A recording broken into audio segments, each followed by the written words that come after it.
La verdad es que ha sido esta jornada muy productivas, creo yo, muy bien organizadas también. Agradecer a Tecniberia, ISEX, Puerto del Estado y el Ministerio de Fomento por esta organización y agradecer también al pueblo español por su calidez. La verdad es que estos días nos han recibido muy bien y eso se valora y se agradece. Nos vamos con un maletín de recomendaciones y de ejemplos a seguir, entre ellos el concepto de gestores ferroportuarios. Desde mi interés como encargado del Departamento de Transporte Ferroviario en el Ministerio, este concepto en este contexto portuario nos sirve como modelo de gestión a imitar y replicar allá para potenciar este transporte más eficiente que nos permita bajar los costos y superar y mejorar la productividad del país. Bien, mi presentación inicia muy brevemente tomando o retomando lo que presentó la señora subsecretaria ayer respecto del contexto del mercado chileno, la institucionalidad y cómo estamos abordando la planificación del desarrollo portuario. Y luego de eso quiero pasar ya rápidamente a definir y mostrar cuál es el tema de los proyectos, que es lo que nos invita hoy.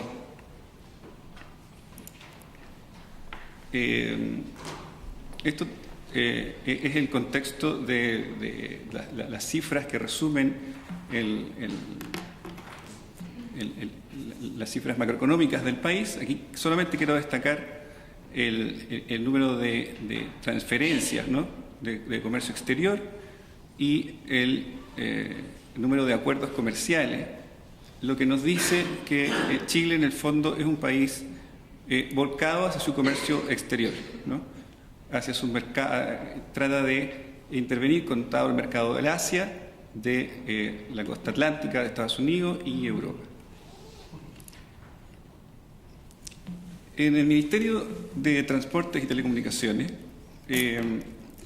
la propia subsecretaria aquí presente ha defendido este modelo de organización y reestructuración con foco en la planificación de los sistemas de transporte y luego también el impulso a las agencias que deben defender cada uno de los temas que implica el transporte público. ¿Y esto por qué? Porque durante algunos años el Ministerio estuvo dedicado demasiado a la contingencia y este rol planificador estaba un poco dejado de lado, ¿no? Entonces, este golpe de timón ha servido sobre todo para retomar el rol planificador en el caso de la carga. Traigo el saludo del coordinador del Programa de Desarrollo Logístico, Alexis Michea, y muy especialmente del coordinador del área de transporte marítimo, que no pudieron venir, y entonces yo estoy representando este tema acá, a pesar de que no me pertenece directamente. Por lo mismo, si hay consultas técnicas de las que yo voy a presentar, pues tengo toda la voluntad y ganas, digamos, de responder, pero si no puedo hacerlo, por favor, me lo escriben y yo les traeré la respuesta, digamos, por correo electrónico. Abajo destaco también el mandato del Ministerio de Transporte, que si ustedes se fijan está fuertemente enfocado en mejorar la productividad de los sistemas y la eficiencia, ¿ya? Esto es relevante sobre todo en el sector portuario, porque si bien no tenemos la institucionalidad como tiene acá Puertos del Estado, este mandato, estas atribuciones de la Subsecretaría de Transporte nos dan la facultad entonces de hacer esta planificación central en una forma similar. O sea, nosotros estamos emulando con las herramientas que tenemos y con las atribuciones que tenemos en la ley la actividad que hacen ustedes acá en Puerto del Estado. Bien, en Chile tenemos 10 puertos estatales de uso público, 14 puertos privados de uso público que pueden otorgar servicio a terceros y luego puertos privados de uso privado. Esto en un contexto en que Chile, si lo entendemos por macroregiones, aquí hay una vocación fuertemente orientada a la explotación minera. Luego las zonas centrales es servicio, consumo e industria, y ya en la zona austral, si ustedes pueden ver toda esta cantidad de islas, de desmembramiento, digamos, del continente, y lleva a que aquí la necesidad sea completamente diferente, una necesidad de conectividad de las personas, y por lo tanto explica una gran cantidad de muelles para embarcaciones menores. Y en la zona central entonces está la mayor demanda por carga general y carga conteneurizada.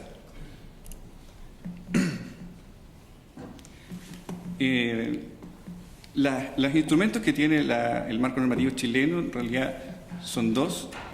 Una primera ley de concesiones marítimas, que en el fondo es bastante amplia y aborda bastantes posibilidades de establecer actividades marítimas en la costa, pero tiene una debilidad para el tema de las grandes inversiones en puertos, y es que el Estado se reserva el derecho de caducidad sin expresión de causa, ¿no?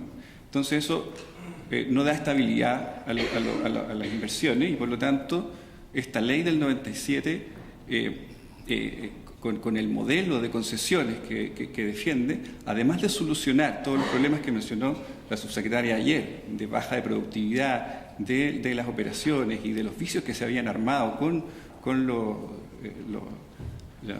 trabajadores, crea este modelo de concesiones portuarias que le da estabilidad. Es algo conocido en el mundo, ¿no? Los contratos de tipo BOT, a través de licitaciones públicas e internacionales, con plazos que pueden llegar a los 30 años, si es que a los 20 se comprometen obras adicionales. El modelo es de monooperador. Después de una discusión se ha llegado a que ese es el modelo relevante, y no vemos un problema de monopolio porque hay un tribunal de la libre competencia que regula esto y opina de manera de garantizar de que exista niveles de competencia tanto intraportuaria como interportuaria. La variable de adjudicación es la mínima tarifa al usuario a través de un polinomio, y las tarifas portuarias de servicio son reguladas entonces antes de la operación. Esta ley de ordenamiento portuario prevé dos instrumentos de planificación. Establece que los puertos son autónomos, tienen un directorio, pero tienen la obligación de presentar planes de largo plazo, planes maestros portuarios. Y que es una planificación territorial para un periodo de 20 años. Y además tienen que presentar un calendario referencial de inversiones. Entonces, esta programación de inversiones, en el fondo, es la carta de navegación para el puerto que nosotros tomamos para construir este Plan Nacional de Desarrollo Portuario, ¿no? Sumado a las atribuciones que tiene el Ministerio de hacer la planificación central, entonces opinamos sobre el Plan Maestro Portuario y somos capaces de garantizar esta coordinación necesaria para ver cuáles son los proyectos que requiere el país en cada momento. ¿En qué se traduce concretamente esto? ¿Qué significa, por ejemplo, complementar las planificaciones independientes a mediano y largo plazo para que realicen las empresas armonizándolas entre sí? Que, por ejemplo, en la macrozona norte, como estaba mostrando anteriormente,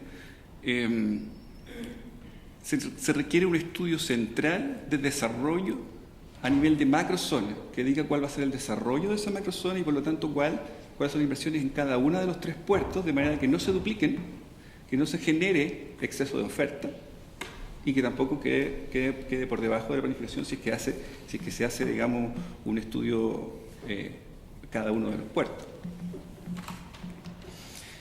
Otro objetivo es asegurar la elaboración de planes de inversión en su conjunto, o sea, que los puertos no planifiquen solo de su puerta hacia adentro, sino que en su conexión con el hinterland. Y ahí fuertemente entonces la preocupación es por las vías y las vías ferroviarias y los corredores hasta su destino final.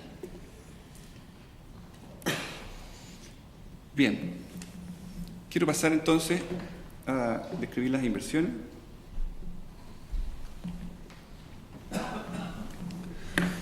Y voy a hablar primero de las que recientemente han sido licitadas.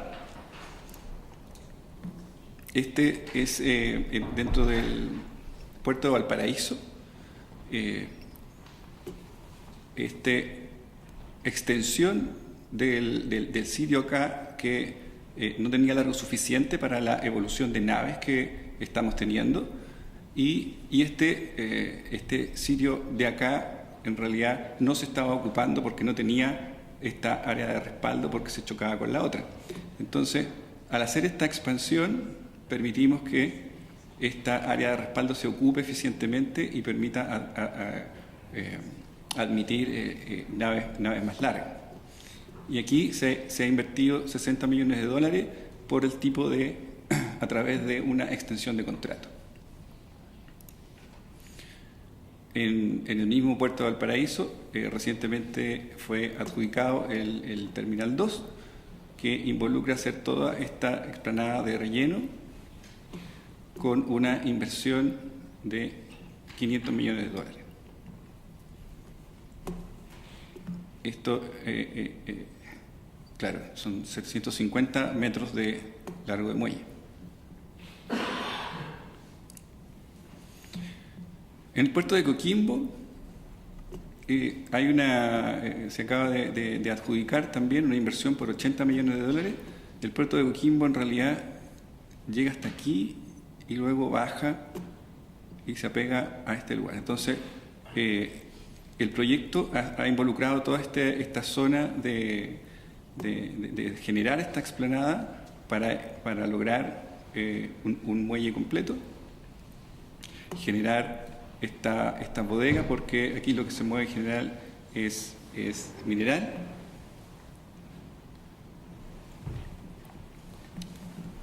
Entonces requiere esta bodega por 6.000 metros cuadrados.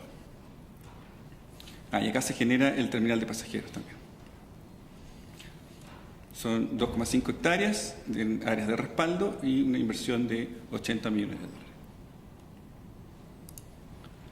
Recientemente también está adjudicado, o sea, no recientemente, está construyendo hace un tiempo ya el terminal de Puerto Central en San Antonio, con una inversión de $325 millones, de manera de generar toda esta área de respaldo para la admisión de contenedores.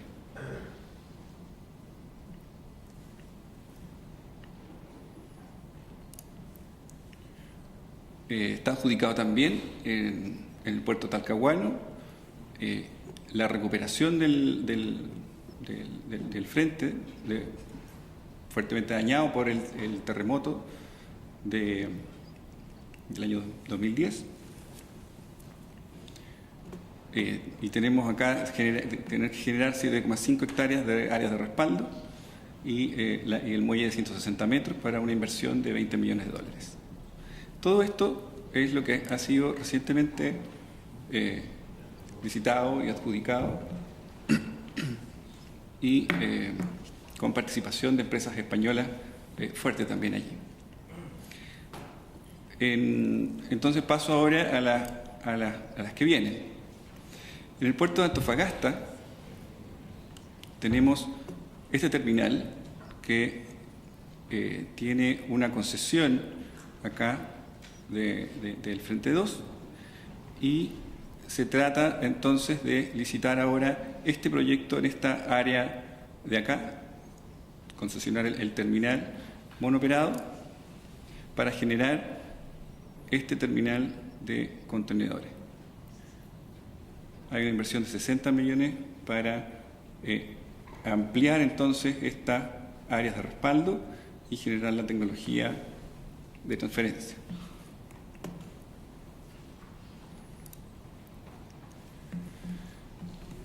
En el puerto de Iquique tenemos esta configuración donde se trata entonces de generar acá un nuevo frente, y me va a cambiar un poco la foto aquí en la perspectiva de la foto, pero si ustedes ven, esto es lo que era el puerto, hasta aquí existía, y aquí estaba entonces la obra de abrigo. Entonces se trata de generar una nueva obra de abrigo acá y transformar esta en frente de atraque. Frente de atraque acá y rellenar para obtener zona de operación. Son inversión que está estimada entre 300 y 450 millones de dólares para admitir una nave de 360 metros.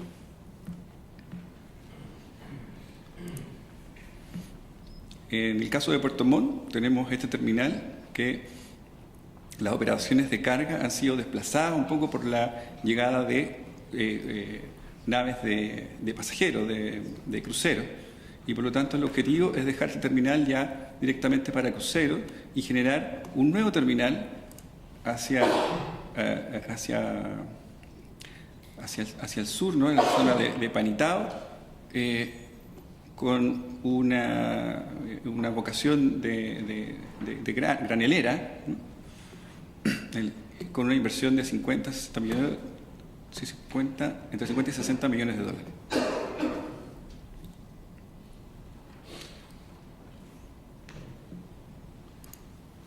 Y finalmente, ya algo más pequeño, en el puerto Chacabuco, está en su plan maestro, está la intención de generar estas obras, y la primera, que se licitaría por 5 millones de dólares, involucra generar esta explanada y este muelle para que ahí arrimen las naves. En total, entonces, tenemos que dentro de los muy próximos meses estamos licitando obras por 550 millones de dólares, poco más. Por último, quiero referirme a una obra mayor, que es el puerto de Gran Escala, en la zona central. Y eso está motivado porque nuestras estimaciones de evolución de la demanda de contenedores tiene una estimación de que el año 2025, 2024, la capacidad va a ser superada por la demanda, pero uno no tiene que ver acá la capacidad real del puerto, sino la capacidad al 85% de operación, porque en ese momento ya empiezan los fenómenos de operaciones y de congestión a ser muy relevantes. Entonces, en realidad, los problemas los vamos a tener el año 2020-2021. Por lo tanto, hay que generar aquí un proyecto y empezar rápidamente a estudiarlo y construirlo para que esté entonces operativo en este año. Y si uno quiere hacer una planificación a 20 años, entonces tiene que generar toda esta brecha, que son 6 millones de TEU. Y esto se hace por escala, ¿no? Vamos en la medida que va siendo necesario, vamos generando 4 escalones de 1,5 millones de TEU cada uno. Y para eso hay propuestas que ha generado cada uno de los puertos de la zona central, Puerto de San Antonio y Puerto de Valparaíso, y se han estudiado distintas localizaciones considerando las variables de aptitudes de bahía, aguas abrigadas, costos de construcción y costos de acceso. Las dos más atractivas son el terminal de Yolanda en Valparaíso y el puerto exterior de San Antonio. En el caso del puerto de Valparaíso, aquí, si ustedes conocen, esta es la obra de abrigo actual. Acá es donde yo estaba mostrando la concesión que recientemente ganó OHL y el relleno, ¿cierto?, de la ampliación del terminal actual. Y acá se emplazaría entonces este terminal para admitir una capacidad de 3 millones de TEU. 1.500 en una primera etapa, hasta acá, y el resto entonces en la segunda. Perdón, estoy mal. La primera está más cercana acá, ¿verdad, Alejandro? Se hace esta primera y luego se extiende acá. Y en el caso de San Antonio, está también el proyecto este del puerto actual de San Antonio. Y entonces, un poco más al sur, se genera toda esta obra, que la idea es verla por etapas, ¿no? Este proyecto, en realidad, contempla los 6 millones de TEU, completo, ¿no? 3 en el terminal de la etapa 1 y 3 en el otro. Y esto se va viendo por etapas así. Este es el puerto actual. Y así sería la modelación del emplazamiento. Acá se ve un poco más claro la obra de abrigo, el terminal 1, la dársena, el círculo de maniobra y luego el terminal 2. Esta sería la primera etapa con la obra de abrigo y la fase 1 del primer terminal. Y esto podría emitir 1.500, 1,5 millones de TEU. Y luego se construye entonces la fase 2, la fase 1B, quiero decir, la segunda parte del primer terminal, y luego el terminal 2. Los accesos, en realidad, involucra toda esta zona de respaldo para camiones, y luego un acceso vial que conecta con la autopista que va a Santiago y con la autopista que va hacia la zona sur, el camino de la fruta.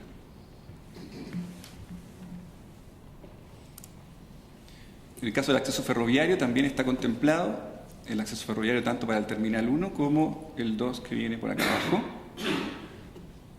y conecta entonces con patios para hacer transferencias especiales del ferrocarril hacia la red. Y aquí hay un tema también relevante. Ayer estuvimos en el puerto seco de Coslada y conversamos un poco sobre lo que involucra movilizar una cantidad muy relevante de TEUs hacia la zona central, hacia Santiago, y por lo tanto la necesidad de generar un centro de intercambio o un corredor ferroportuario, ¿cierto?, que nos acerque hacia la ciudad para luego distribuir hacia destino final. Esto lo consideramos de vital importancia, digamos, para no tener que invertir lo que nosotros estimamos son inversiones de entre 8 y 10 veces lo que implica las inversiones necesarias en vialidad respecto de lo que significaría en inversiones ferroviarias. Entonces nos ahorramos el costo de inversión, que es más o menos de ese orden, 1 a 8, y todos los impactos, por supuesto, que eso genera en la seguridad y el medio ambiente. Hay también una estimación de cómo sería la operación de este puerto con las grúas post-Panamax, estos shuttle carriers, y también estas grúas, las grúas ASC para movilizar entre patios y respaldo, y también las grúas AMS para las cargas en el ferrocarril.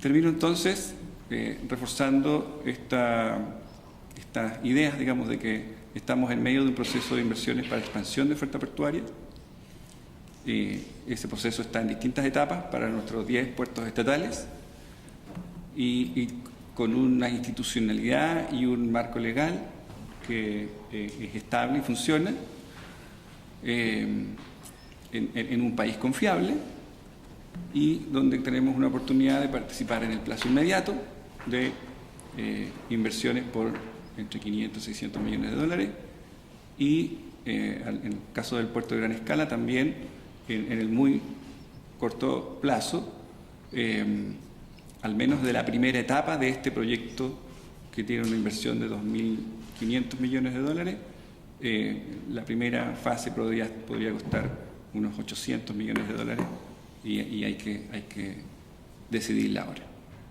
Muy bien, muchas gracias.